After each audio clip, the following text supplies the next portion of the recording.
பொதுத் தேர்வுகளின் போது தேர்வு அறைகளை பார்வையிடும் பறக்கும் படை குழுவினர் மாணவர்களை அச்சுறுத்தும் வகையில் செயல்படக்கூடாது என்று அரசு தேர்வுத்துறை கண்டிப்புடன் தெரிவித்துள்ளது. பொதுத் தேர்வு தொடர்பாக தேர்வு பணியில் ஈடுபடும் பணியாளர்கள் கடைபிடிக்க வேண்டிய விதிமுறைகள் தொடர்பாக 137 பக்கங்கள் கொண்ட புத்தகத்தை தேர்வுத்துறை வெளியிட்டுள்ளது.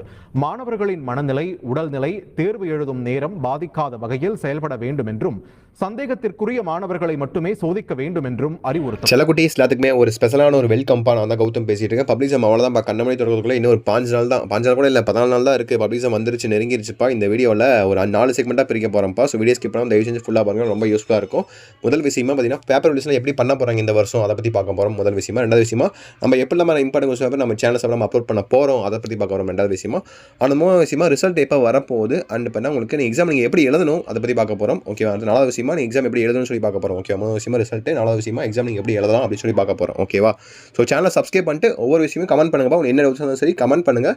சேனலை சப்ஸ்கிரைப் பண்ணிங்க, வாட்ஸ்அப்பில் ஜாயின் பண்ணிவிட்டு இன்ஸ்டாகிராம்லேயும் ஃபாலோ பண்ணிங்க. டிஸ்கிரிப்ஷன் லிங்க்ஸ் இருக்குது, ஃபிட்னஸ் கண்டென்ட்ஸ் உங்களுக்கு அதில் வரும். ஓகே. முதல் விஷயமா எக்ஸாம்ஸ் எப்படி உங்களுக்கு திருத்த போகிறாங்க. ஓகேவா. திருத்ததுக்கு முன்னாடி ஃபஸ்ட் நீங்கள் எக்ஸாம் எப்படி எழுதணும் அதை ஃபஸ்ட்டு பார்த்துடலாம். ஓகேவா. Tamil, English, maths, science, social, physics, chemistry, botany, zoology, accountancy, commerce ஏகப்பட்டது இருக்குது. ஃபஸ்ட்டு 10th, 11th, 12th காமனாக இருக்கிறது தமிழ், இங்கிலீஷ், மேக்ஸ். இதை ஃபஸ்ட்டு பார்த்துடலாம். தமிழுக்கும் இங்கிலீஷும் பொறுத்த வரைக்கும் ஹேண்ட் ரைட்டிங் ரொம்ப ரொம்ப முக்கியம். மஸ்ட்டு ப்ரெசன்டேஷன் நீட்டாக இருக்க மாதிரி பார்த்துக்கோங்க. ப்ரெசன்டேஷன் ஃபஸ்ட் நீட்டாக இருந்தால் கண்டிப்பாக உங்களுக்கு மார்க் வரும். எப்படின்னா ப்ரெசன்டேஷன் நல்லா நீட்டாக இருந்தால் ஃபுல்லாக படிக்க மாட்டாங்க. ஓகேவா. பார்த்தாலே தெரியும் அழகாக இருக்குது. ஓகே. ஃபஸ்ட் 2 லைன் படிப்பாங்க, நல்லா கரெக்டாக இருந்துச்சுன்னா மார்க் போட்டு போயிட்டே இருப்பாங்க. இதுதான் அதுக்கு ட்ரிக்கு. ஓகேவா. அதுக்கு ஹேண்ட் ரைட்டிங் அழகாக இருந்தால் மட்டுமே மார்க் பண்ண மாட்டாங்க. ஃபஸ்ட் 2 லைன் கரெக்டாக அந்த கண்டென்ட் இருந்துச்சுன்னா மார்க் போட்டு போயிட்டே இருப்பாங்க. இது ஹேண்ட் ரைட்டிங் ரொம்ப மோசமாக பண்ணியிருந்தா வச்சுக்கோங்களேன், என்ன பண்ணுவாங்க, கரெக்டாக நல்லா செக் பண்ணுவாங்க, இன்னும் 2-3 லைன் சேர்த்து செக் பண்ணுவாங்க. அப்படி செக் பண்ணும்போது நீங்கள் தப்பாக இருந்தீங்கன்னா அண்டர்லைன் பண்ணுறது, ஸோ மார்க் பண்ணி மார்க்கை குறைப்பாங்க. இப்படி தான் உங்களுக்கு மார்க் குறையும். இதுதான் உங்களுக்கு ஹேண்ட் ரைட்டிங்கோட அட்வான்டேஜ். ஓகேவா. தமிழுக்கும் இங்கிலீஷ்க்கும் பொறுத்த வரைக்கும் பேஜை ஃபில்அப் பண்ணுங்கள். அதே போல் டைம் பார்த்து சீரியஸாக சொல்கிறேன், டக்குன்னு எழுதுங்க. ஓகேவா. ஸோ ஃபர்ஸ்ட் வந்து ரொம்ப அழகாக எழுதிட்டு அதுக்கப்புறம் போக அசிங்கமாக எழுதுனா நல்லா இருக்காது. ஒரே ஹேண்ட் ரைட்டிங்கோட ஆவரேஜ் ஹேண்ட் ரைட்டிங்கோட ஸ்பீடாக எழுதுங்க. ஓகேவா. அடுத்து மேக்ஸ் பக்கம் வந்தீங்கன்னா நிறைய பேர் இருக்க பயமே பார்த்தீங்கன்னா மேக்ஸ் தான்ப்பா. மேக்ஸே ஒரு யமகண்டமாக இருக்கும். பாஸ் ஆகிறதே நிறைய பேர் கஷ்டப்பட்டு இருக்கீங்க. பட் என் காலத்தில் நான்லாம் பார்த்தீங்கன்னா மார்க் எடுக்க தான் கஷ்டப்பட்டுருக்கேன். பாஸ் ஆனதெல்லாம் கஷ்டப்பட்டதே கிடையாது. பட் நீங்கள் சில ஸ்டூடெண்ட்ஸை பாருங்கள், இப்போ ஃபோன் பார்த்து எப்படி சொல்கிறது, மேக்ஸே வரல, சில பேருக்கு ஒன்றுமே வரல, பயந்துட்டு இருக்கீங்க. ஒன்றுமே கிடையாதுப்பா, ரொம்ப ஈஸி தான். 10th சரி, 11th சரி, 12th சரி. 10th பொறுத்த வரைக்கும் கிராஃப் ஜாமெட்ரி இருக்குது, 8 mark 14 mark, 1 mark 14 mark, 30 mark இங்கே இருக்குது. நீங்கள் 5 மார்க் எடுத்தால் போதும் பாஸ். 12th 11th பொறுத்த வரைக்கும் என்ன உங்களுக்கு 20 மார்க் 1 மார்க்கில் வந்துடும். மீதி ஒரு 5 மார்க் எடுத்தால் பாஸ், 25 மார்க் எடுத்தால் பாஸ், மீதி 10 மார்க் இன்டர்னல் அவங்களே போட்டுருவாங்க. ரொம்ப சிம்பிள் தான். அது 5 மார்க் தான் நீங்கள் கஷ்டப்பட்டு படிக்க போகிறீங்க, மற்றபடி ஒன்றுமே கிடையாது. ஓகேவா. மற்றபடி டாப்பர்ஸ் எல்லாத்துக்கும் மேலே தனியாக வீடியோ மேக் பண்ணி போடுறேன். எல்லாமே சிம்பிள் தான். ஃபார்முலா பார்க்குறீங்க, சம்ஸை புரிஞ்சு பார்க்குறீங்க, அவ்வளோதான். ரொம்ப சிம்பிள் தான். ஓகேவா. மற்ற சப்ஜெக்ட்லாம் பார்த்தீங்கன்னா உங்களுக்கு எல்லாமே உங்களுக்கு எப்படி சொல்கிறது, ரிட்டன் தான், எல்லாம் படித்து எழுதுறது தான். ஓகேவா. ஹேண்ட் ரைட்டிங் நீட்டாக எழுதுங்க.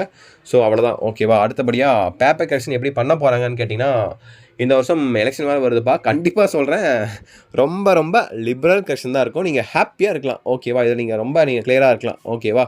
ஸோ அதுக்கேற்ற மாதிரி எக்ஸாம் நல்லா நீங்கள் எழுதிருக்கணும். ஹேண்ட் ரைட்டிங் நீட்டாக பண்ணுங்கள். ஓகேவா. அங்கே நீங்கள் கரெக்டாக பர்ஃபார்ம் பண்ணால் தான் உங்களுக்கு கரெக்ஷன் டைமில் உங்களுக்கு ஹெல்ப்ஃபுல்லாக இருக்கும். ஓகேவா. அதுக்கு ஒன்றுமே எழுதாமல் வந்து லிபரல் கரெக்ஷன் சொல்லிட்டு வந்தீங்கன்னா பாஸ் பண்ணிங்கன்னா அப்படி பண்ண மாட்டாங்க.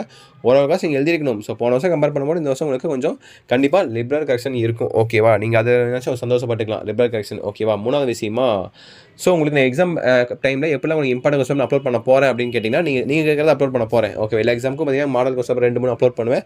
அதே மாதிரி சிலப்பட்ட ஒரு ரொம்ப டல்லர்ஸ்க்கு பார்த்தீங்கன்னா இம்பார்ட்டன் கொஸ்டின்ஸ் 2 மார்க் 5 மார்க் அதை அப்லோட் பண்ண போகிறேன். அதே மாதிரி டாப்பர்ஸ்க்கு தனியாக பார்த்தீங்கன்னா நான் அப்லோட் பண்ண ட்ரை பண்ணுறேன் மேக்ஸிமம். ஓகேங்களா. ஸோ ஓகே, இதான் வேணா உங்களுக்கு அப்லோட் பண்ண விதம். ஓகேங்களா. நீங்கள் உங்களுக்கு என்னென்ன கொஸ்டின் வேணும்னு சொல்லி, என்னென்ன சப்ஜெக்ட்டுக்கு உங்களுக்கு இம்பார்ட்டனாக வேணும்னு சொல்லி கமெண்ட் பாக்ஸில் கீழே கமெண்ட்டை தட்டி விடுங்க. அப்போ தான் அதுக்கு மாதிரி நான் அப்லோட் பண்ண முடியும். ஓகேங்களா. அடுத்த விஷயமா, ஸோ ரிசல்ட் எப்போ வரப்போகுது. ஸோ ரிசல்ட்டை பொறுத்த வரைக்கும் பார்த்தீங்கன்னா இது வரைக்கும் அஃபீஷியல் டேட் என்ன எதுவுமே சொல்ல, டென்டேட்டிவ் டேட் தான் சொல்லியிருக்காங்க. ஓகே. எப்பயுமே உங்களுக்கு எக்ஸாம் மார்ச் முடிஞ்சிருமா, 10th ஏப்ரலில் முடியும். ஸோ மே மாதம் நடுவில் உங்களுக்கு எக்ஸாம் ரிசல்ட்ஸ் வரும். ஓகேவா. இந்த வருஷம் பார்த்தீங்கன்னா இது ஒரு அஃபீஷியல் ரிசல்ட் மேலே வெளியிடலை. ஏன்னா எலெக்ஷன் மேலே வருது, எப்படி ரிலீஸ் பண்ண போகிறாங்க, யார் மாற போகிறா, எந்த மாதிரிலாம் வரப்போகுதுன்னு சொல்லி சீரியஸாக தெரியல. ஏன்னா பல மாற்றங்கள் நடக்க போகுது இந்த ஆட்சியில். எப்படின்னு பொறுத்து தான் பார்க்கணும். நம்ம எப்படியோ நமக்கு ஸ்டூடெண்ட்ஸ்க்கு ஃபேவராக தான் கண்டிப்பாக ரிசல்ட்ஸ் வரும். ரிசல்ட் டேட்டும் மேலே கண்டிப்பாக ஒரே டைமில் விட்டுருவாங்கன்னு நினைக்கிறேன். மேக்ஸிமம் 10th 12th, ஏன்னா 11th எக்ஸாம்ஸ் கிடையாது.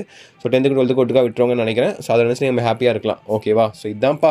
ஒன்றும் பயப்படலாம் ஒன்றும் கிடையாது. நிறைய பேர் பயந்துட்டு இருப்பீங்க. 10th புதுசாக இருந்த போகிறவங்களாம் கண்டிப்பாக பயந்துட்டு இருப்பீங்க பயத்தில். ஸோ ஒன்றும் பயப்படாதீங்க. கௌதம் நான் உங்களுக்கு இருக்கேன் துணையா. Don't worry about it. Stay strong. ஹாப்பியாக இருங்க. பார்த்துக்கலாம். ஓகேங்களா. என்ன இருந்தாலும் பார்த்துக்கலாம். நான் உங்களுக்கு சப்போர்ட்டாக இருக்கேன். நம்மளுடைய சேனலை வந்து சப்ஸ்கிரைப் பண்ணி சப்போர்ட் பண்ணுங்கள். நம்ம இன்ஸ்டாகிராம் பேஜை ஃபாலோ பண்ணிக்கோங்க, கௌதம் ஏரா. ஸோ ஃபிட்னஸ் கண்டென்ட்ஸ்லாம் போட்டுட்ருக்கோம். ஸோ ஓகேவா. So stay strong. ஹாப்பியாக இருங்க. ஸோ அடுத்த வீடியோவில் சந்திக்கிறேன். ஓகேவா. ஓகே சில குட்டீஸ். பாய் ஸ்டூடெண்ட்ஸ். பாய்.